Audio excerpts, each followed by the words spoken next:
கடைசியில் பேசியிருப்பாரு. ஸோ இது இளைஞர்களுக்கு எவ்வளோ பெரிய பூஸ்ட் அப்படின்னு. அது போக இன்னைக்கு வந்து இங்கே ஒரு கெஸ்ட்டாக நான் வரல, நான் வந்து ஒரு பார்ட்டிசிபெண்ட்டாக வந்திருக்கேன். ஏன்னா என்னோட மாடு டக்கர் மருது இன்னைக்கு அவரும் வந்து பார்ட்டிசிபேட் பண்ணுறாரு. ஸோ என்ன விஷயம் அப்படின்னா, ஜெயிக்கிறோமா தோக்கிறோமா அப்படிங்கிறதுலாம் முக்கியம் இல்லை. ஏற்கனவே ஜெயிச்சிட்டோம். ஒரு கால்நடை கண்காட்சி, அதில் இத்தனை இளைஞர்கள். ஸோ இங்கேயே வந்து இந்த ஏன்னா நம்ம யார் ஜெயிக்கிறாங்கிறது முக்கியம் இல்லை, இந்த விழா ஜெயிச்சிருச்சு அதுதான் முக்கியம். தொடர்ந்து இதை போல் நிறைய விழாக்கள் நடக்க வேண்டும் அப்படின்னு ஒரு வேண்டுகோள் விடுத்துக்கிறேன். அதில் கண்டிப்பாக வந்து எல்லா விழாக்களுக்கும் எங்களை போன்ற இளைஞர்கள் திரண்டு வந்து ஆதரவு அளிப்போம் அப்படிங்கிறது இளைஞர்கள் சார்பாக நானே கொஞ்சம் சொல்லிக்கிறேன். அதை விட முக்கியமான ஒரு விஷயம் பார்த்தீங்கன்னா, வந்ததுக்கு நன்றி அப்படின்னு கார்த்தி நான் லைட்டாக பிரித்து பேசிட்டாரு. இங்கே நான் வரது வந்து ரொம்ப ஈஸி, பட் வந்து பார்த்தீங்கன்னா எஸ்பிஐ வந்திருக்காரு. அதாவது அவங்க வீட்டு ஃபங்க்ஷனுக்கே அவங்களால போக முடியாது. அந்த அளவுக்கு வந்து காவல்துறையில் இருக்கவங்க வந்து அவங்க வீட்டு ஃபங்க்ஷனுக்கே போகிறதுக்கான வாய்ப்பு கிடைக்காது. ஆனால் இது நம்ம விழா அப்படின்னு அவர் இந்த ஃபங்க்ஷன் அட்டன் பண்ணது, அதுக்கு வந்து அவருக்கு அதான் நன்றி சொல்லி பிரித்து பார்த்துடக்கூடாது நம்ம. ஸோ அதுக்காக ரொம்ப ரொம்ப வணக்கத்தை தெரிவிச்சுக்கிறோம். அண்ட் அதை விட ஒரு முக்கியமான விஷயம், டக்கர் பாடல் வெற்றி அப்படி இப்படின்லாம் கிடையாது. இந்த பாட்டுக்கு பின்னாடி நிறைய பேர் யார் இருக்கா அப்படின்லாம் நிறைய பேர் கேட்டாங்க ஃபேஸ்புக்கில். இந்த பாட்டுக்கு பின்னாடி இருக்கிறது ஒன்று தான், விவசாயம், விவசாயிகளின் குரல். நாட்டு மாடுகள் உண்மையிலே அழிந்து கொண்டு இருக்கிறது. அதை வந்து நம்ம காப்பாற்றணும்லாம் சொல்ல, இருக்கிற மாடுகளை பாதுகாத்தாலே. ஏன்னா இன்னைக்கு ஒரு ஆலம்பாடிங்கிற ஒரு மாட்டினம் ஒரு இதான் கிட்டத்தட்ட அழிவை நோக்கி போய்கிட்டு இருக்கு. காங்கேயம் வந்து மெஜஸ்டிக் புல் அப்படின்னு வெள்ளைக்காரனே பார்த்துச்சு, மெஜஸ்டிக் புல் அப்படின்னு. ஏன்னா நம்ம இன்னைக்கு வெள்ளைக்காரனை பார்த்து அவனோட விஷயங்கள் எல்லாம் வந்து முற்போக்குங்கிற பேரில் வந்து ஃபாலோ பண்ணிக்கிட்டு இருக்கோம்.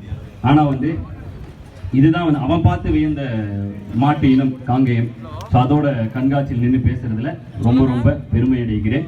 இது எல்லாத்த விட முக்கியமான இன்னைக்கு ரொம்ப இம்பார்ட்டண்ட்டாக வந்த விஷயம் என்னன்னா, இங்கே என் மாடு கலந்துக்குது, இங்கே ஏகப்பட்ட பேரோட மாடு கலந்துக்குது.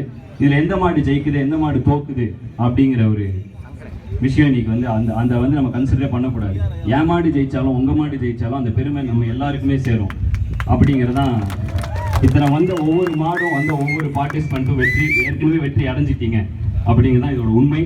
அண்ட் கொஞ்ச நாளாக வந்து இந்த சினிமா விழாக்கள் எதுலேயுமே ஒரு இந்த தனி ஒருவன் படத்தை வந்ததுக்கப்புறம் எந்த விருது விழா எதுக்குமே போகிறதில்லை. ஏன்னா ஒரு காலத்தில் வந்தவர்களுக்கு விருது, வென்றவர்களுக்கு விருது, இப்போலாம் வந்து வந்தவர்களுக்கு விருதுன்னு மாறிடுச்சு. ஸோ அந்த ஒரு விழா, அந்த மாதிரி விழாக்கள் கூட போகிறது. பட் இந்த மாதிரி ஒரு விழாவில் வந்து நிற்கிறது, நான் வந்து எனக்கே ஒரு தகுதி உயர்த்திக்கிறேன். ஏன்னா அப்படிப்பட்ட ஏன்னா இன்னைக்கு உணவளிக்கும் நம்ம வந்து சும்மா உட்காந்து சிட்டியில் உட்காந்து ஜாலியாக சாப்பிட்ருக்கோம். அந்த உணவு எங்கேருந்து வருது? விவசாயிகளிடமிருந்து. அந்த விவசாயிகளை ஒட்டுமொத்தமாக ரெப்ரசென்ட் பண்ணுற அவங்களோட பிள்ளைகளான இந்த கால்நடைகளுக்காக ஒரு கண்காட்சி, அதில் நான் வந்து நின்று பேசிட்டு இருக்கேங்கிறது கிட்டத்தட்ட ஒரு ஆஸ்கருக்கு சமமான ஒரு விஷயம்.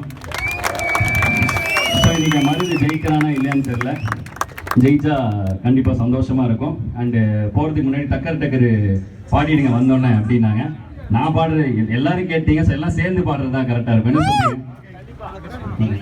ஏன் கண்ண பாரு, இதுதான்டா என் ஊரு, முறைச்சா உன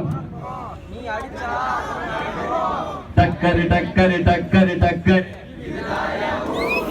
டக்கர் டக்கர் டக்கர் டக்கர்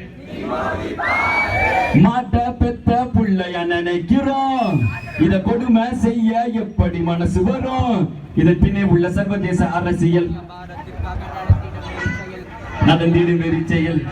இந்த விளையாட்டை தடை செய்தால் நாட்டு மாடு அழியும், வெளிநாட்டு நிறுவனங்கள் வியாபாரம் பெருகும், அறியாத தமிழா உன் அடையாளம் இழந்தால் உன் மாறிடுவாய். இது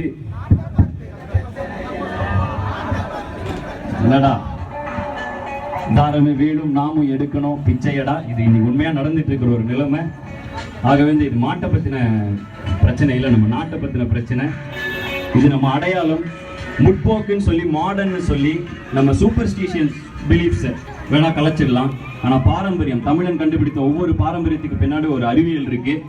ஆகவே வந்து பாரம்பரியம் வேற, சூப்பர்ஸ்டிஷன் நம்ம எல்லாம் மாடர்னா போகலாம், சட்டை பேண்ட்டு வேட்டி சட்டை கட்டலாம், சட்டை பேண்ட் போடலாம், அது வேறு. பட் இது வேறு, இது பாரம்பரியம், இதுக்கு பின்னாடி ஒரு அறிவியல் இருக்கு.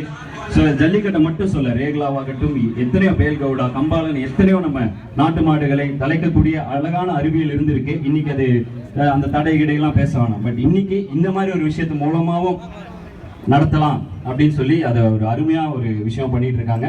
ஸோ வந்து ரொம்ப ரொம்ப நன்றி என்னை இங்கே கூப்பிட்டதுக்கு. நானே வந்து கூப்பிடாட்டி இங்கே பார்ட்டிசிபெண்ட்டாக கண்டிப்பாக வந்திருப்பேன். ஸோ அனைவருக்கும் நன்றி. இந்த மாதிரி இளைஞர்கள் என்றைக்குமே இவங்க கூட இருப்போம் அப்படிங்கிற ஒரு விஷயம் அவங்க இன்னைக்கு நீங்கள் உணர்த்தி காட்டிட்டீங்க. ஸோ அது உங்களுக்கு தான் வந்து முதல் சல்யூட் அடிக்கணும். ஸோ சிவசேனை வணங்க வாழ்த்துற அளவுக்குலாம் வயதில்லை, அதனால் வணங்கி கொண்டு விடைபெறுகிறேன். நன்றி, வணக்கம்.